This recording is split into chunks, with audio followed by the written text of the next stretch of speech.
दिनांक 12 अक्टूबर 2020 को गोगरी अनुमंडल कार्यालय में परबत्ता विधानसभा क्षेत्र के जेडीयू प्रत्याशी डॉक्टर संजीव कुमार ने नामांकन का पर्चा दाखिल कर चुनावी ताल ठोक दी। नामांकन के बाद डॉक्टर संजीव कुमार ने प्रेस को बताया कि हमारे पिताजी वर्तमान विधायक माननीय आरएन सिंह 17 साल से परबत्ता की सेवा कर रहे हैं और परबत्ता को सजाने का कार्य किया है। खासकर इन्होंने जाति पाति का भेदभाव को जड़ से उखाड़ दिया है। मैंने परबत्ता की जनता को वचन भी दिया है, चुनाव जीतने के बाद परबत्ता विधानसभा क्षेत्र में मक्का और केला आधारित उद्योग लगवाऊंगा ताकि क्षेत्र के लोगों को रोजगार मिल सके और मेडिकल कॉलेज भी खुलवाऊंगा। अगर मैंने वचन दिया है तो पूरा नहीं किया तो दोबारा वोट मांगने नहीं आऊंगा। इसके बाद भगवान हाई स्कूल गोगरी के मैदान में डॉक्टर संजीव कुमार ने सभा को संबोधित करते हुए लोगों से वोट के लिए अपील की है। मैदान में समर्थकों की भीड़ से खचाखच भरा हुआ देखा गया। मंच पर परबत्ता वर्तमान विधायक माननीय आरएन सिंह, जेडीयू के वरिष्ठ वक्ता राजकिशोर यादव, सुनील यादव, मंजेश कुमार, जेडीयू गोगरी प्रखंड अध्यक्ष सुजीत कुमार सुमन, लाल बिहारी चौरसिया, पंपुस कुमार, पारस कुमार, कर्मवीर सहनी, कुल्हड़िया मुखिया प्रतिनिधि धनंजय कुमार, मीडिया प्रभारी मनमन बाबा, हर्षवर्धन सिन्हा और तमाम एनडीए कार्यकर्ता, वीआईपी कार्यकर्ता मौजूद रहे। आइए सुनते हैं क्या कुछ कह रहे हैं डॉक्टर संजीव कुमार। पर किसी जाति के लोग नहीं, मुसलमानों की तरफ देखिए तो सारे मुसलमान मेरे साथ। आपके द्वारा किए गए विकास से संजीव जी कितना मदद है? विकास के लिए मैं छोड़ा ही नहीं कुछ, एक मेडिकल कॉलेज छूटा है और उससे संजीव जी को कितनी मदद मिलेगी? पूर्ण मदद मिलेगा। जनता यहाँ की बहुत होशियार है। 20,000 से मैंने शुरू किया था, चुनाव पहली बार लड़ा था तो 1 लाख तक यहाँ की जनता पहुँचाई। मैं चुनाव लड़ रहा हूँ, इस बार का चुनाव का इनाम मुझको जनता देगी, इसके बाद इसको देगी, इसके कर्म के मुताबिक देगी। इस बार तो मैं लड़ रहा हूँ, मैंने काम किया है और जनता ऐसी देगी कि कभी नहीं ऐसा होगा। परबत्ता की जनता जानती है इनाम देना और सजा दोनों। हमको तो अब तक इनाम मिला है और अब की ऐसा इनाम मिलेगा, मैंने कह दिया फिर कभी। वैसे में क्या समझेंगे? देखिए, ये सब चिरकुट सब वाली बात है। यहाँ पे सब जो ठोक रहे हैं ताल, उनका कोई जनाधार ही नहीं है कहीं पे यहाँ पे, और जाति की तो बात ही नहीं है यहाँ पे। हम यहाँ पे इंसानियत को जानते हैं, बस हमारी एक ही जाति है, इंसानियत, और हमारा धर्म यही है कि निष्ठापूर्वक हम परबत्ता की सेवा करें। बस यही हमको मौका मिलना चाहिए। कोई जाति पाति नहीं है, जितने भी खड़े हो जाएं हमारे जाति के, अलग जाति के, यहाँ के हर एक जाति के लोग एकजुट हैं। वो अगड़ा पिछड़ा कुछ यहाँ नहीं है, सब बराबर है। सबसे मेरा हृदय का गठबंधन हो गया है, जो किसी जाति पार्टी से उठ करके हुआ है। लंबे समय तक पिताजी के लिए कैंपेन आपने किया और जी लगातार काम भी देखते हैं। इस बार कितना चुनौती का महसूस कर रहे हैं जब खुद प्रत्याशी? मैं तो बार बार बोल रहा हूँ कि मैं कुछ चुनौती ही नहीं महसूस कर रहा हूँ। चुनौती वो महसूस करेगा ना जो 10 मिनट पहले, आप 10 दिन पहले चुनाव में घूम रहे हैं। मैं तो लगातार कोरोना काल में भी यहाँ पे जब बाढ़ आता है तो पिताजी अलग घूमते हैं, मैं अलग घूमता हूँ। बाढ़ में वहाँ पे एक सेंटर शिविर जाते हैं। जब कभी बाढ़ आया है, सुखाड़ आता है, ओलावृष्टि आता है, उस वक्त मैं रहा हूँ। कोरोना काल में एक क्वारंटाइन सेंटर गया और यहाँ से लेके खगड़िया तक वेंटिलेटर, आईसीयू बेड से प्रोवाइड में करवाया। जितना बन पड़ा कोरोना काल में तो कोई निकल नहीं रहा था। जनता पूछेगी कि भाई कोरोना में तो आप आइसोलेट थे, जो विपक्ष के कैंडिडेट हैं, तो जनता भी इस बार चुनाव में उन लोग को आइसोलेट कर देगी। भाई कोरोना में कहाँ गए थे, सब पूछ रही है सबसे। तो आप निश्चिंत रहें, हम सुख दुख के साथी हैं और जबरदस्त जीत की ओर परबत्ता विधानसभा बढ़ रहा है और इतिहास बनाएगा इस बार। आपके पुत्र होने का कितना फायदा समझिए? हमारा पुत्र को जितना हर के पुत्र को मिलता है उतना तो मिलना है। इन्होंने काम भी किया, हमके साथ घूमा है, रहा है, इसका भी फायदा मिलेगा। आपकी विरासत को क्या ये संभाल पाएंगे, क्या लगता है? उसको बढ़ाएगा अच्छी तरह। पिता भी हैं और गुरु भी हैं राजनीति में, तो किस तरीके का टिप्स आपने दिया है आगे बढ़ने का? मैंने कहा है कि शरीफों का इज्जत करो,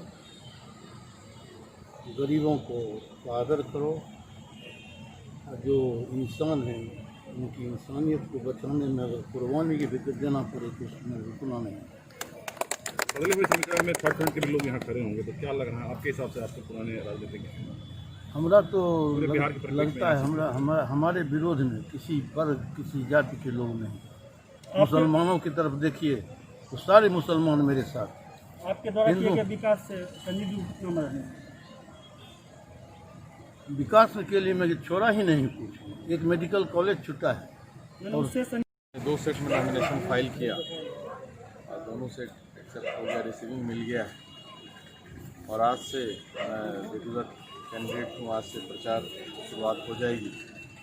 वैसे पिछले 17 साल से प्रचार चल रहा है। पिताजी पिछले 25 साल से इस क्षेत्र को सींचे हैं और इतना खूबसूरत बनाए हैं पर्वता विधानसभा क्षेत्र को। बस मैं जनता से आशीर्वाद मांगने के लिए हूँ कि अगर आप आशीर्वाद देंगे तो पिताजी के किए गए विकास को और गति बढ़ाऊंगा और जो कुछ छूटा हुआ काम है उसको मैं पूरा करूंगा। जैसे पर्वता विधानसभा एक मेडिकल कॉलेज और उद्योग लगाने की बात है, क्योंकि उद्योग लगाने के पहले जो आधारभूत संरचना होती है, सड़क और बिजली, जो भरपूर मात्रा में सड़कों का जाल बिछ गया जगह जगह। कानून व्यवस्था विधायक जी ने अच्छा कर दिया। नीतीश कुमार की सरकार में ये सब पूरा काम हो चुका। उद्योग की बात है तो मक्का और केला पे आधारित उद्योग मैं लगवाऊंगा। अब मैं वचन दिया हूँ, मन से भी कहा हूँ कि अगर अगले 5 साल में उद्योग लगाने में मैं असफल रहा तो अगले 5 साल बाद मैं चुनाव नहीं लड़ूंगा। और जहाँ तक बात है जीत की, तो यहाँ जीत ही नहीं हो रही है पर्वता विधानसभा क्षेत्र के पर्वता और गोगरी के भाइयों बहनों की। ये महाजीत होने वाली है, कोई लड़ाई ही नहीं है पर्वता विधानसभा में। बहुत अंतराल से जीत होगा, सारा बिहार का रिकॉर्ड टूटने वाला है। आप लोग भी देखिए क्या क्या चुनौती मिल रहा है विपक्ष के द्वारा आपको पर्वता में? देखिए विपक्ष यहाँ है ही नहीं। चुनौती की तो बात छोड़िए, विपक्ष दिखते ही नहीं है मुझे। मुद्दा क्या होगा? मुद्दा बस विकास को और गति देना है और यहाँ पे उद्योग लगाना है, यही मुद्दा होगा। कानून व्यवस्था जो था और उसको बरकरार रखने के लिए तो आपको सही चुनाव करना ही पड़ेगा। यही हमारा मुद्दा है और विकास में जो भी बचा हुआ काम है उसको आगे बढ़ाना है। लगभग पिताजी ने विकास का सारा काम यहाँ कर दिया है। 5-5 बार जीत के पर्वता विधानसभा वैसे ही रिकॉर्ड बनाए हैं पिताजी को जिता के। और 17 साल से मैं इनके साथ कदम से कदम मिलाकर हर सुख दुख में यहाँ के लोगों के साथ रहा हूँ और आगे भी रहूँगा। अब चुनाव के समय बरसाती मेढक कोई आ जाए तो जनता इतनी जागरूक हो चुकी है, वो जानती है कि कौन मेरे सुख दुख में रहता है। तो मैं एकदम निश्चिंत हूँ कि ये महाजीत होगी। सारा जाति पाति के दीवार को यहाँ टूट चुका है। हर वर्ग के लोगों का मुझे आशीर्वाद प्राप्त है। कई स्वजातीय उम्मीदवार आपके ताल ठोक रहे हैं, ऐसे में क्या समझते हैं? देखिए ये सब चिरकुट सब वाली बात है। यहाँ पे सब जो ठोक रहे हैं ताल, उनका कोई जनाधार ही नहीं है कहीं पे यहाँ पे, और जाति की तो बात ही नहीं है यहाँ पे। हम यहाँ पे इंसानियत को जानते हैं। बस हमारी एक ही जाति है, इंसानियत, और हमारा धर्म यही है कि निष्ठापूर्वक हम पर्वता की सेवा करें। बस यही हमको मौका मिलना चाहिए। यहाँ कोई जाति पाति नहीं है। जितने भी खड़े हो जाएं हमारे जाति के, अलग जाति के, यहाँ के हर एक जाति के लोग एकजुट हैं।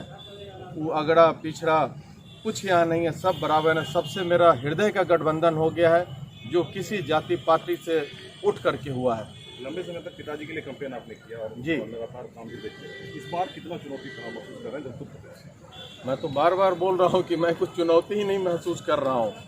चुनौती वो महसूस करेगा ना जो 10 मिनट पहले, आप 10 दिन पहले चुनाव में घूम रहे हैं। मैं तो लगातार कोरोना काल में भी यहाँ पे जब बाढ़ आता है तो पिताजी अलग घूमते हैं, मैं अलग घूमता हूँ। बाढ़ में वहाँ पे एक सेंटर शिविर जाते हैं जब कभी बाढ़ आया है।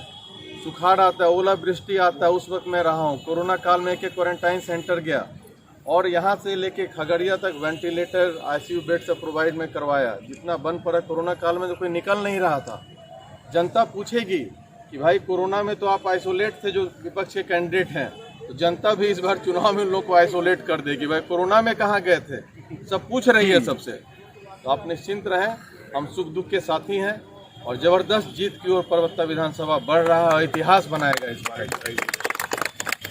आपके पुत्र होने का कितना फायदा संजीव?